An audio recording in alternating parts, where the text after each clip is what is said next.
একটি ব্যস্ত শহরের কেন্দ্রস্থলে দৈনন্দিন জীবনের বিশৃঙ্খলতার মধ্যে তারকাদের মতোই একটি প্রেমের গল্প ছিল।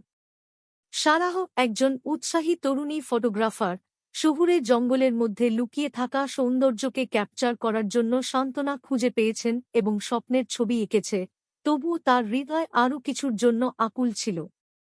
এক দুর্ভাগ্যজনক দিন, যখন একটি কোলাহলপূর্ণ বাজারে ঘুরে বেড়াচ্ছিল, সারার দৃষ্টি মাইকেল নামে এক রহস্যময় অপরিচিত ব্যক্তির সাথে দেখা হয়েছিল।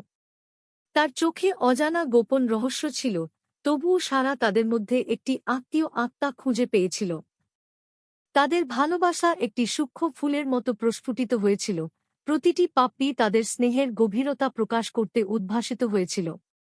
কিন্তু তাদের হৃদয় যখন পরস্পর বিঘ্নিত হয়েছিল, সন্দেহ এবং অনিশ্চয়তার ফিসফিস তাদের একবার পরিষ্কার আকাশকে মেঘে পরিণত করেছিল।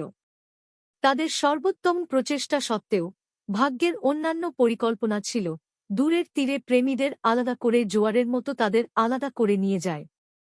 সারার ফটোগ্রাফগুলি সময়ের মধ্যে হিমায়িত মুহূর্তগুলিকে ক্যাপচার করেছিল, তবু কেউই তার হৃদয়ে ব্যথা ধরতে পারেনি, কারণ সে মাইকেলের আলিঙ্গনের জন্য আকুল ছিল।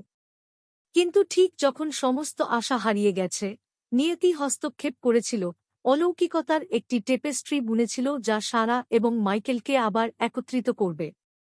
একে অপরের কাছাকাছি প্রতিটি পদক্ষেপের সাথে তাদের হৃদয় সম্প্রীতিতে স্পন্দিত হয়, প্রেমের সুর যা বিশ্বজগতের মধ্য দিয়ে প্রতিধ্বনিত হয়।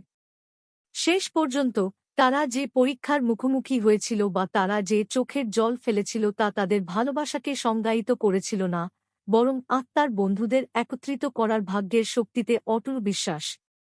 এবং যখন তারা হাতে হাত রেখে উপরে জ্বলজ্বল করা তারার নিচে, সারা এবং মাইকেল জানতেন যে তাদের ভালোবাসা চিরকালের জন্য সহ্য করার জন্য নির্ধারিত ছিল।